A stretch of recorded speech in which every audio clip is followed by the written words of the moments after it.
quand on n'a que l'amour à s'offrir en partage. Ben, tout à fait par hasard. Il faut dire qu'à l'époque, c'était en 46. J'avais 15 ans. Les gamins, on n'avait pas de distraction à l'époque à Montbrison. Et il n'y avait que le BCM. Il n'y avait que le BCM. Le basket. Alors on essayait tous. Puis ça m'a plu. Puis je suis resté tout le temps au BCM. J'ai été dans l'équipe première sous la coupelle de Coupa, qui était notre entraîneur à l'époque. Alors j'ai joué en junior et après en équipe 1. Pendant combien d'années, je ne me rappelle plus. Il n'y a rien de spécial. Moi j'étais un joueur, j'étais un défenseur parce que je jouais arrière. J'étais pas à droite. J'étais pas à droite, je marquais pas de panier. Je marquais 2 points, 4 points par match. Mais par contre en défense, il fallait me passer. C'est pour ça que j'ai toujours joué en équipe première. Qu'un beau jour, ils m'ont balancé capitaine. Parce qu'à l'arrière, je voyais un peu le jeu, je pouvais diriger, quoi. Mais j'ai jamais été un grand joueur, comme à l'époque, on avait Jean État, par exemple, qui étaient des gars qui marquaient des points, ceux qui marquaient des points. Moi, je ne marquais pas de points. Professionnellement, moi, quand je suis rentré de l'armée, je me suis mis à mon compte. Et il faut dire qu'à ce moment, les dirigeants et les gens me connaissaient, quoi. Alors ça m'a aidé à démarrer à cause de ça. Ça permettait de démarrer. Ah oui, de démarrer, oui. Mais il n'était pas question d'argent. Hein. Jamais il n'a été question d'argent en BCM. Je me rappelle d'une anecdote. On avait été en junior champion de la Loire.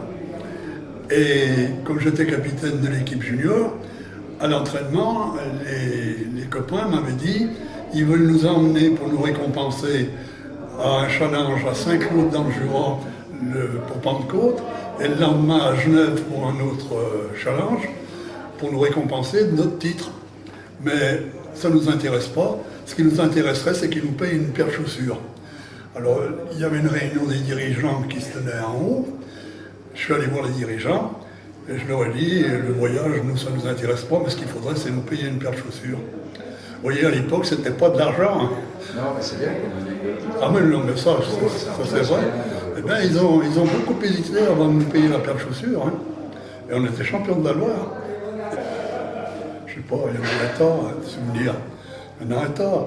On a inauguré le fameux stade de Barcelone. Il faut dire qu'il y avait 4 équipes, dont le Royal 4, que des équipes comme ça, et on avait ramassé pas mal de points. Je me rappelle d'un souvenir ici à Montbrison, le samedi du tournoi de Pâques, il y avait des équipes étrangères, on était tombé contre le Sokol Brno de Zabrowski, une équipe tchèque. À la mi-temps, ils nous avaient mis 30 points. Les dirigeants sont allés les trouver en disant ça s'était terminé à 44 points, mais ils avaient vraiment levé le pied. Hein. Et je me rappelle, Busnel, à l'époque, avait monté une équipe d'Europe. Et dans cette équipe, il y avait Skip, un gars qui n'était pas très grand, qui était capitaine de l'équipe d'Europe. On avait pris une raclée. J'en ai connu beaucoup. Il y avait Busnel, il y avait Guriot, Schnell, Dupéret, qui était l'équipe de France. C'était des joueurs qui nous surplombaient. Et puis après, le joueur on était vraiment en extase, malgré qu'il soit dans un club vraiment concurrent à nous, au FCM, c'était Barcala. Barcala, ça a été un joueur, avant qu'il sombre un peu. Mais quand il est arrivé de Monaco, c'était un prisonnier lituanien, il est arrivé de Monaco tout à fait par hasard. C'était un joueur extraordinaire, on n'avait jamais vu ça à Montbrison. Même moi, quand j'ai arrêté de jouer, tous les lundis matins, je regardais la presse, et si je voyais BCM qui avait perdu, j'étais triste. Je suis resté BCM, c'était pas question d'un autre club, où l'argent a trop de place. Vous pouvez monter une équipe, si vous avez beaucoup d'argent, vous pouvez monter une équipe du jour au lendemain. Ça n'existait pas de notre temps. Ça n'existait pas. L'argent n'existait pas. C'est un sport qui, à mon avis, apprend à vivre, qui demande à faire travailler le cerveau, en même temps que les muscles. Et j'ai absolument aucun regret d'avoir pratiqué du basket. J'ai le souvenir de joueurs extraordinaires comme Janetta. Janetta, ça a été un joueur pour moi formidable. Les histoires que j'ai eues sur les terrains, c'est à cause de Janetta. Hein.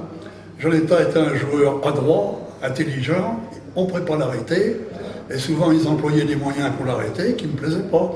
Alors je quittais ma place derrière, je montais à la place, à sa place, je lui disais passe derrière, et le gars qui l'avait cogné, lâche.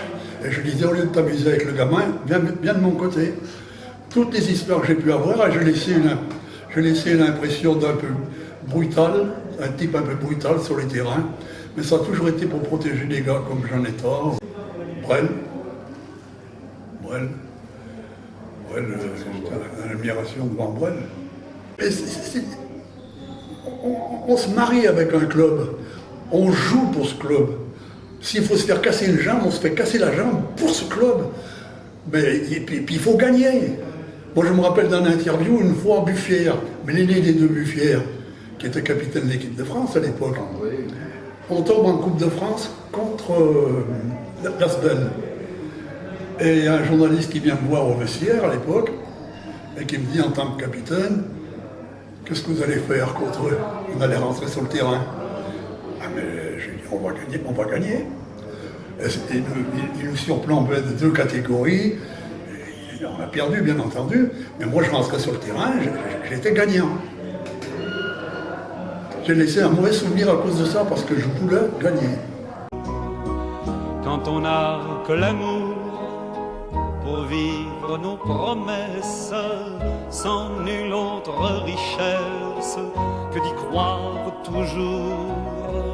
Quand on n'a que l'amour pour meubler de merveilles et couvrir de soleil la laideur des faubourgs.